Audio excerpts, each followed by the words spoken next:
Bonjour à tous, j'espère que vous allez bien. Je suis vraiment ravie de vous retrouver aujourd'hui pour une nouvelle vidéo sur la chaîne qui va être un update lecture spéciale BD.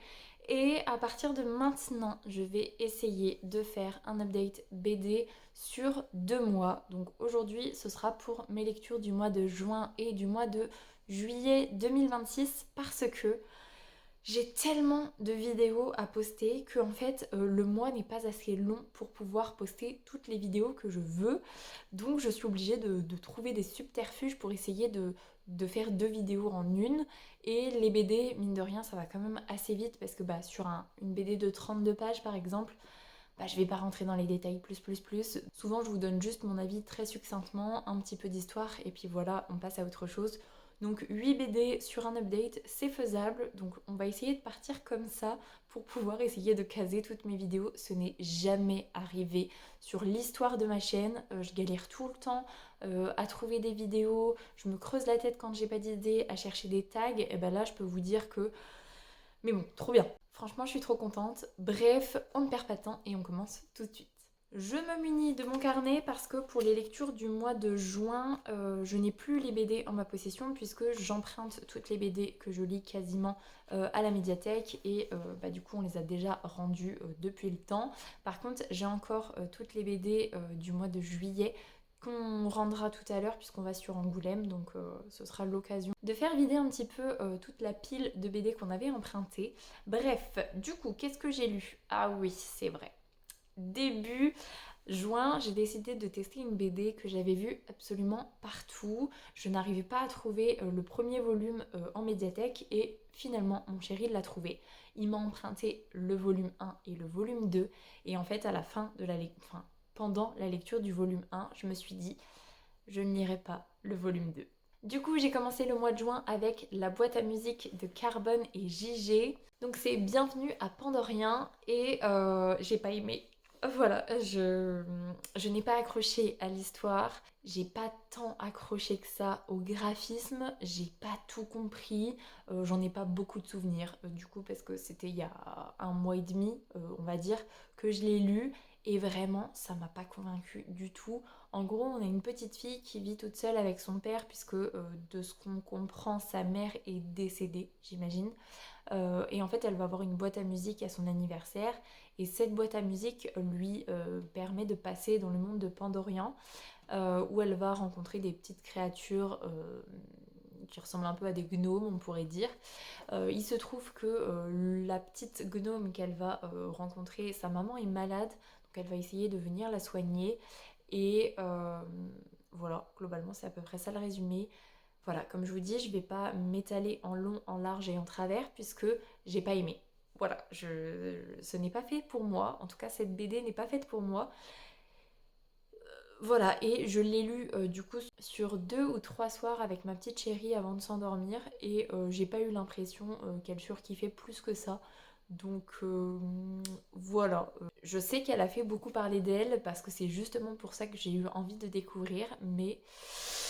Et ben voilà, désolée, mais moi c'est pas passé. Et je peux pas vous donner trop d'explications. C'était pas nul, c'était pas mauvais, c'était juste pas pour moi.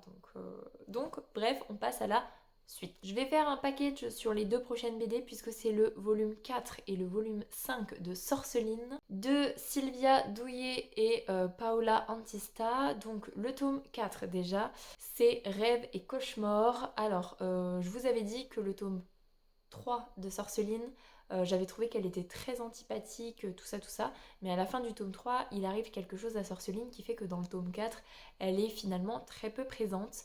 Et j'ai trouvé ce tome 4 assez chouette. On va avoir pas mal de recherches, pas mal de découvertes, pas mal de révélations. Et le final, mais vraiment le final de ce tome 4, mais franchement quand j'ai tourné la dernière page, j'ai fait oh, et ma petite chérie elle a dit quoi et je peux pas vous dire ce que c'est, mais du coup j'ai trouvé ça incroyable parce que je me suis refait tous les premiers tomes en me disant mais est-ce que j'aurais pu deviner que...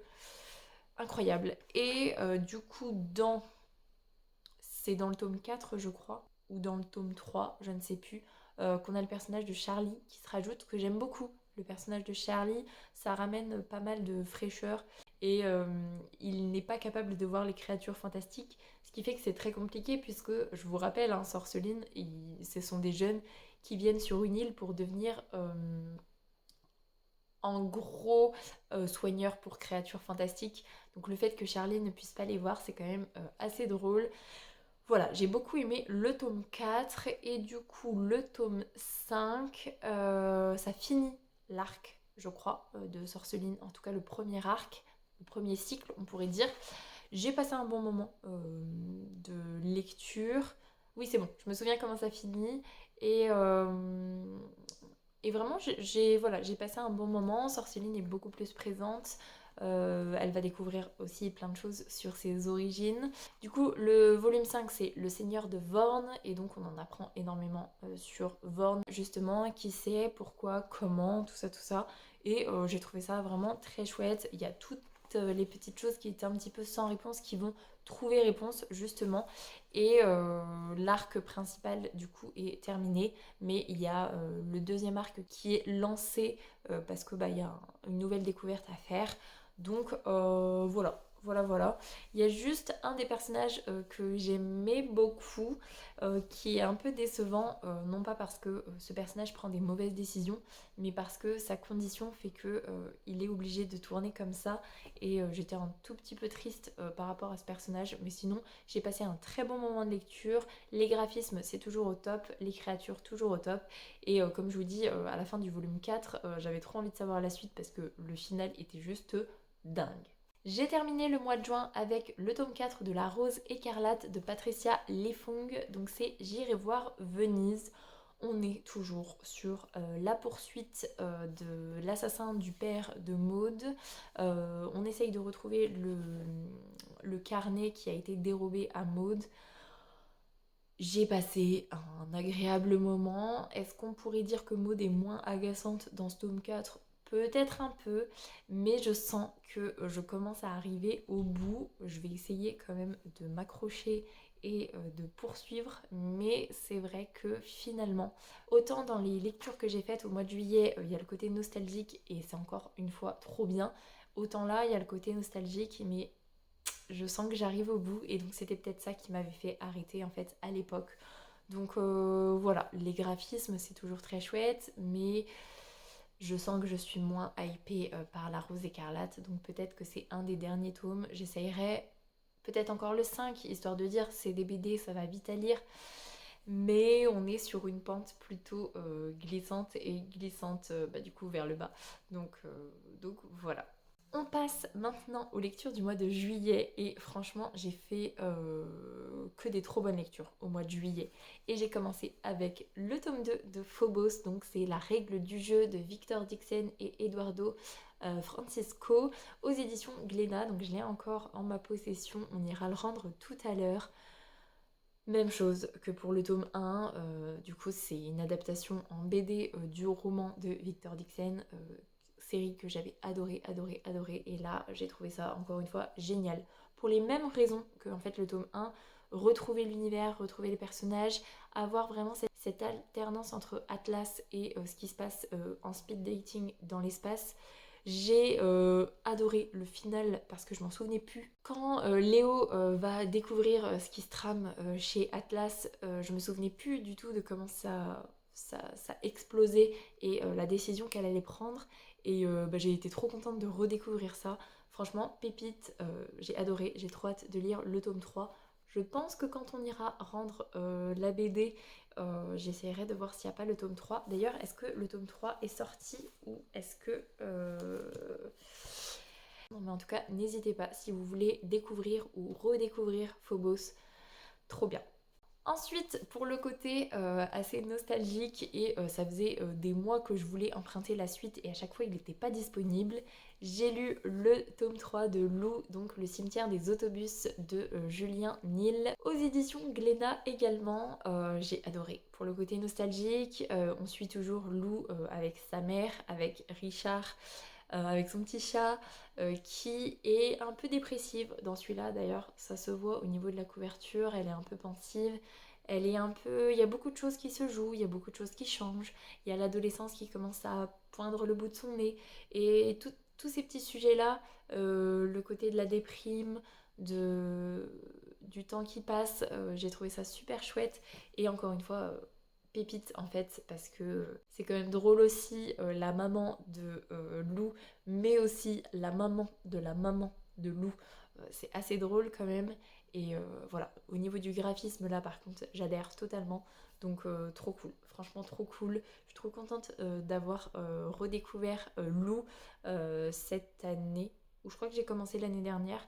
Et j'ai le tome 4 dans ma bibliothèque, puisque j'ai réussi à trouver le tome 3 et le tome 4. Donc ce sera une lecture du mois d'août, ça c'est sûr.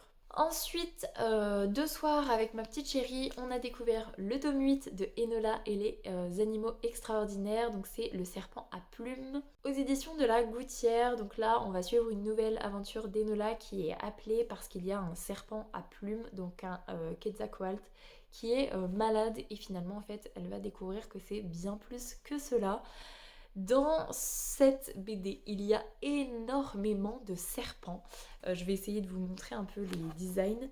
Mais moi qui suis phobique, hein, j'ai l'impression que je vous dis ça dans toutes les vidéos parce qu'il y a des serpents partout en fait. Mais il est trop mignon. Déjà, le Quetzalcoatl est trop mignon puisque c'est un serpent à plumes. Donc pour moi, ça me fait pas trop l'effet d'être un serpent. Et je vais essayer de vous montrer, sans vous spoiler trop ce qui se passe, de vous montrer un autre serpent. Ne lisez pas les bulles sinon, mais il y a ce genre de petits serpents là, ce genre là, parce que bah, ça reste des serpents extraordinaires. Et du coup c'est chouette de voir encore une fois Enola et Maneki, parce que Maneki voilà, c'est un de mes personnages préférés et j'ai trouvé ça très chouette, très bien mené. J'ai adoré, en fait j'ai vraiment beaucoup aimé paradoxalement. Les graphismes encore une fois ça match totalement pour moi. Donc voilà, je suis très contente de l'avoir lu avec ma petite chérie en plus. Elle a beaucoup aimé aussi. Et puis voilà, j'ai pas grand chose d'autre à vous dire à part que si vous ne connaissez pas encore la série des Enola et les animaux extraordinaires, et ben n'hésitez pas une seule seconde, c'est pépite. Et enfin, j'ai terminé hier d'ailleurs. Donc aujourd'hui, on est le 21 juillet. Je vous tourne cette vidéo parce que bah, j'ai lu mes 4 BD. Je n'en lirai pas plus au mois de juillet. D'où le fait que je vous tourne cette vidéo maintenant.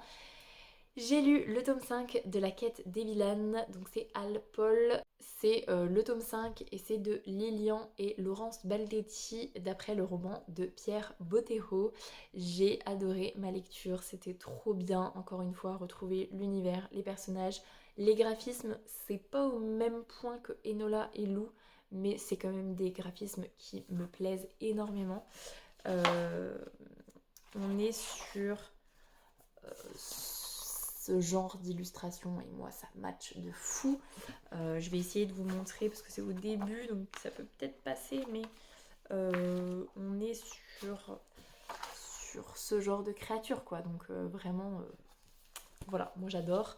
Là on sent que la quête a vraiment pris un tournant puisque le but des vilaines, ça y est, il est atteint. Enfin le grand but de cette première quête est atteint. Maintenant elle va se lancer dans une autre quête. Il y a eu un petit pincement au cœur parce que bah, je me souvenais pas que c'était si tôt dans l'histoire, et en fait pas vraiment, qu'il y avait une séparation des personnages puisque bah, une fois que la quête principale a abouti, et ben du coup le petit groupe va se séparer et je les aime tous autant qu'ils sont, hein. On les a au tout début je crois sur justement la première page, mais toute la troupe elle est vraiment trop bien et c'est vraiment génial. Du coup, je suis arrivée au bout aussi de la quête des vilaines puisque il y a le tome 6 qui est à paraître. Et par contre, on a Elana. Il y a 3 tomes qui sont déjà parus et je pense qu'il y a peut-être que 3 tomes. J'attends de finir, je pense, la quête des vilaines avant de lire les Elana, mais j'avais adoré Elana, peut-être même encore plus qu'Evilan, parce que c'est un peu plus adulte que Evilan pour le coup, mais trop bien. Donc même combat que pour Phobos. Si vous voulez découvrir ou redécouvrir la quête des vilaines, n'hésitez pas une seule seconde, c'est pépite. Et donc voilà pour cette update BD sur mon mois de juin et de juillet 2026. J'espère que cette vidéo vous aura plu. Si c'est le cas, n'hésitez pas à mettre un petit pouce dans les airs, à vous abonner à la chaîne et à venir discuter avec moi en commentaire, à me dire quelle saga je devrais tester. J'ai normalement le grimoire défi, je crois que c'est ça, pour le mois d'août. Donc là, ça y est, c'est une saga que je vais démarrer. Alors je vous cache pas qu'après la déconvenue de la boîte à musique, j'ai un petit peu peur pour le grimoire défi. On verra. Mais en tout cas, voilà. Je suis trop contente de mon mois de juillet et j'espère avoir un mois d'août au taquet niveau BD. Bref, sur ce, je vous laisse là-dessus. En attendant, je vous souhaite une très belle semaine, de très belles lectures et je vous dis à la semaine prochaine. Salut!